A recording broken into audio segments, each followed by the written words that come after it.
사랑하는 성도 여러분, 오늘도 주님의 은혜 가운데 함께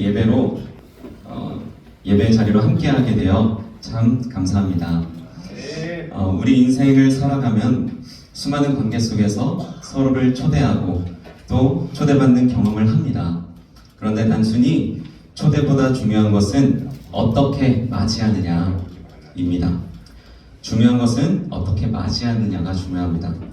같은 초대를 받았어도 어떤 태도로 손님을 맞이하느냐에 따라서 그 관계의 깊이는 달라집니다. 오늘 본문에는 예수님을 초대한 바리새인 시몬과 한 죄를 지은 여인의 이야기가 나옵니다. 한 사람은 초대했지만 가장 기본적인 환대를 하지 않았고, 다른 한 사람은 초대를 받지 않았음에도 불구하고 최상의 환대를 드렸습니다. 우리는 과연 누구의 태도를 닮아가고 있을까요? 오늘 말씀을 통해 우리의 신앙과 삶의 태도를 돌아보며 예수님을 향한 우리의 마음이 어떤 모습인지 함께 점검해 보기를 소망합니다. 네, 이 자리에서 목이 많이 들어요.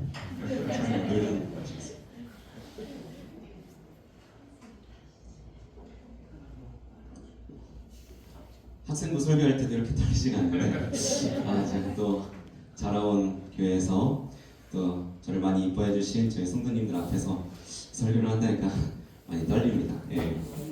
조금 실수할지라도 하나님의 말씀으로 또 받아주시고 믿음으로 고백하시는 저희 성도님들 되기를 바랍니다. 36절의 말씀에 보면은 바리새인 시몬은 예수님을 자신의 집에 초대합니다. 그리고 함께 잡수시기를 요청합니다. 이 요청이라고 하는 것은 명령과는 다르죠. 강제적이지 않고 거절할 수도 있는 굉장히 정중한 표현입니다. 유사한 말로 부탁이라고도 합니다. 이 정중한 바리새인 시몬의 청에 예수님은 응답하시고 그의 집에 들어가십니다. 그런데 바리새인 시몬은 자신이 예수님을 초청하였음에도 불구하고 발 씻을 물을 내오지 않습니다. 손님에게 발 씻는 물을 주는 문화는 사실 저희 한국 문화에서는 이해할 수 없는 일이죠. 보통 손님으로 초대받아 간 집에는 그 집에서는 발을 씻지 않습니다. 발냄새가 너무 심할 경우를 제외하고는 말이죠. 그런데 유대사회와 문화권은 먼지가 많은 지역인데다가 또 평상시에 신는 신발이 샌들이에요. 구멍이 숭숭 뚫려있는 샌들.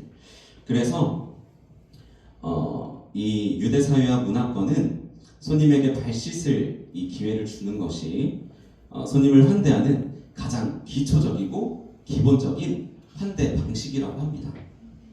더 나아가 필수적인 접대 관습이었다라고도 합니다. 그러니까 오늘 본문 말씀에서 이 바리새인 시몬은 자신이 예수님을 초대했음에도 불구하고 예수님께 가장 기본적인 환대조차 하지 않았다는 겁니다. 그런데 이어 37절 말씀에 한 여인이 등장하는데 죄를 지은 한 여자입니다. 이 여인의 행동이 바리새인 시몬과 참 비교가 되는데 우리 함께 읽었던 37절 말씀 그리고 38절 말씀을 한 목소리로 함께 읽겠습니다. 시작. 그 동네에 죄를 지은 한 여자가 있어 예수께서 바리새인의 집에 앉아 계심을 알고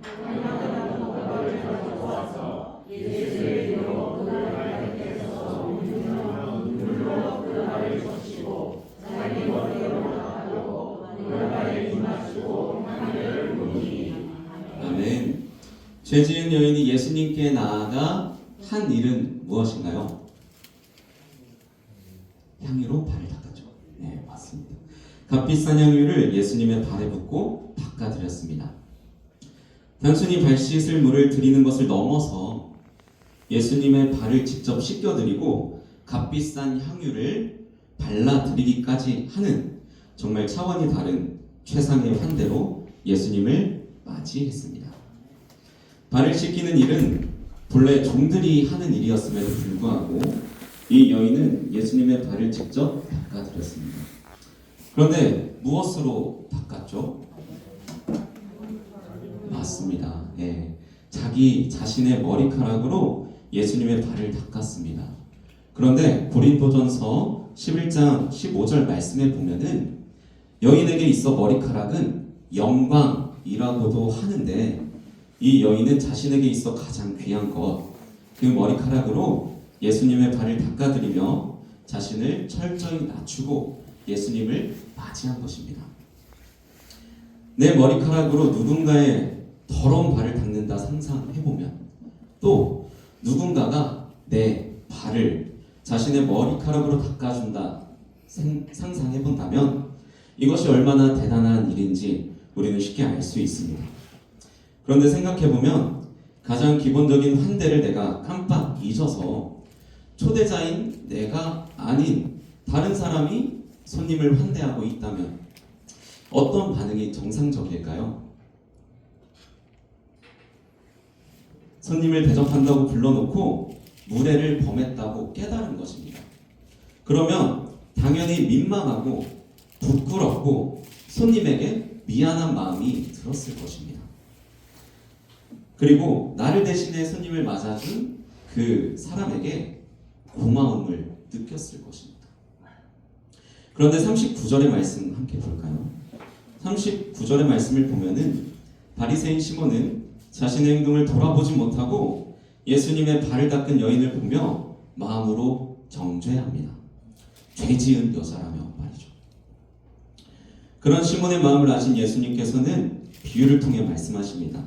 본문 40절부터 43절까지의 말씀을 또 한 목소리로 함께 읽겠습니다. 시작. 예수께서 대답하여 이르시되 시몬아 내가 내게 할 말이 있다 하시니 그가 이르되 선생님 말씀하소서. 이르시되 빚 주는 사람에게 빚진 자가 둘이 있어 하나는 500데나리온을 졌고 하나는 50데나리온을 졌는데 갚을 것이 없으므로 둘 다 탕감하여 주었으니 둘 중에 누가 그를 더 사랑하느냐.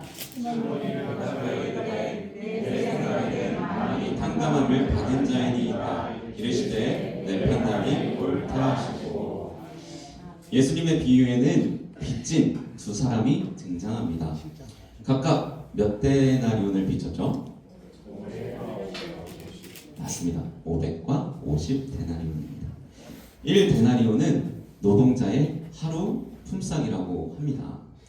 그래서 2025년 기준으로 환산을 해보면 2025년 최저 시급이 얼마인지 아시나요? 최저 시급. 예, 10,000원 조금 넘습니다. 예. 그래서 약 1만 원인데요. 하루 8시간 일한다 하면 하루 얼마 벌죠? 8만 원 벌어요. 그런데 1데나리온이 이 일꾼의 하루 품삯, 그러니까 8만 원이었대요. 그래서 이것을 환산해 보면 500데나리온 빚진 자는 25년 기준으로 약 얼마? 4천만 원을 빚졌고 50데나리온 빚진 사람은 약 400만 원을 빚진 것입니다.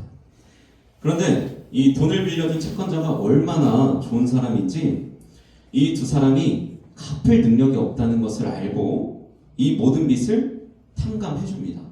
4천만 원도 탕감해주고 400만 원도 탕감해줍니다. 그러면 누가 이 채권자에게 더 고마움을 느낄까요? 맞아요. 4천만 원. 4천만 원. 당연히 4천만 원 빚진 사람이 더 고마움을 느낄 것입니다. 왜죠? 내가 더 큰 은혜를 입었다는 것을 알기 때문입니다. 그런데 여기서 우리가 주목해야 되는 것은 내가 누군가보다 은혜를 더 받았다는 것이 아니라 오늘 우리가 이 예수님의 말씀에서 주목해야 되는 것은 내가 은혜 입은 자라는 것을 알고 있느냐는 것입니다. 4천만 원을 빚졌든 400만 원을 빚졌든 채권자가 빚을 탕감해 준 이유는 이들이 이뻐서 그랬을까요? 이뻐서가 아니에요. 나중에라도 그럼 갚을 능력이 있어서 신용을 보고 미리 탕감해 준 걸까요? 그것도 아니었어요. 이 채권자가 돈을 탕감해 준 이유는 바로 42절의 말씀처럼 돈을 빌린 이들에게 빚을 스스로 갚을 능력이 있어서가 아니라 이들이 빚을 스스로 갚을 능력이 없기 때문에 이를 불쌍히 여겨 탕감해 준 것입니다. 그렇기 때문에 500데나리온을 탕감받았기 때문에 더 큰 은혜를 입었고 50데나리온을 탕감받았기 때문에 은혜를 덜 입은 것이 아니라 이 두 사람 모두 비교할 수 없이 큰 은혜를 입은 자라는 것입니다. 내가 누군가보다 더 큰 은혜를 입었다 하는 이 비교는 의미가 없습니다. 중요한 것은 내가 은혜를 입은 자라는 것을 아느냐, 그리고 그것을 당연시 여기는 태도가 당연시 여기지 않는 태도가 내게 있는가, 그것이 중요한 것입니다. 당연시 여기지 않는 사람의 특징이 있죠. 뭘까요? 맞습니다. 감사할 줄 안다는 것입니다. 그리고 얼마나 감사함을 느끼는가는 태도를 통해서, 그 사람의 태도를 통해서 드러나게 되어 있습니다. 그렇기 때문에 바리새인 시몬과 죄지은 여인의 태도가 달랐던 것입니다. 사랑하는 성도 여러분, 오늘 이 말씀을 통해 우리의 삶과 신앙의 태도를 점검해 보기 원합니다. 우리는 바리새인 시몬인가요? 아니면 죄지은 여인인가요? 우리의 삶의 태도와 일상의 행동에서 감사함으로 예수님을 환대하고 있나요?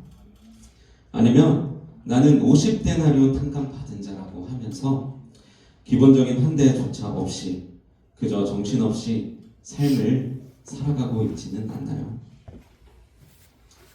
사랑하는 성도 여러분, 우리는 예수님의 피값으로 사신 예수님께 생명을 빚진 자들입니다. 만약 5조 원을 누군가 준다고 한다면 혹시 안 받으실 분 계신가요? 세금도 안 떼고 준대요. 5조 원. 안 받으실 분 계신가요? 받죠. 왜냐하면 나를 위해서 사용하는 것뿐만이 아니라 이 돈이 있으면 이 돈으로 또 다른 곳에 또 흘려보낼 수 있잖아요. 그렇죠? 누구나 받을 거예요. 그런데 만약에 이 5조 원을 받는 대신 당장 내일 죽는다고 하면 받으실 분 계신가요? 못 받죠. 안 받겠죠. 맞아요. 안 받을 거예요. 생명이란 그런 것입니다. 5조 원보다 값지고 그 무엇보다 귀한 것, 생명입니다.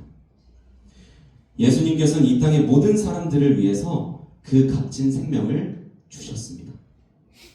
우리의 내일을 위해서, 사랑하는 당신의 자녀들을 위해서 자신의 내일을 주신 것입니다. 이것은 그 무엇과도 비교할 수 없습니다. 누구에게나 나에게 주어진 가장 큰 은혜인 줄로 믿습니다. 그 사실을 기억하며 주님께서 누가 더 나를 사랑하겠느냐 라고 물으실 때 비교할 것 없이 주님, 제가 받은 은혜가 더 큽니다. 주님, 제가 주님을 더 사랑합니다 라고 고백하는 저와 모든 성도님들 되기를 소망합니다.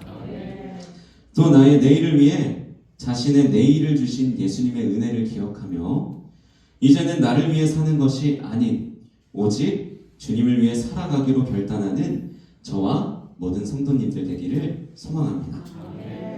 그래서 나의 일상과 믿음이 분리되는 것이 아닌 나의 일터에서, 나의 가정에서, 또 교회에서 언제나 예수님을 환대하며 나의 기준과 나의 경험을 내려놓고 오직 말씀 대신 예수님 앞에 나아가 그 음성에 귀를 기울이고 주시는 말씀을 따라 살아가는 저희 모두 되기를 주님의 이름으로 축복합니다.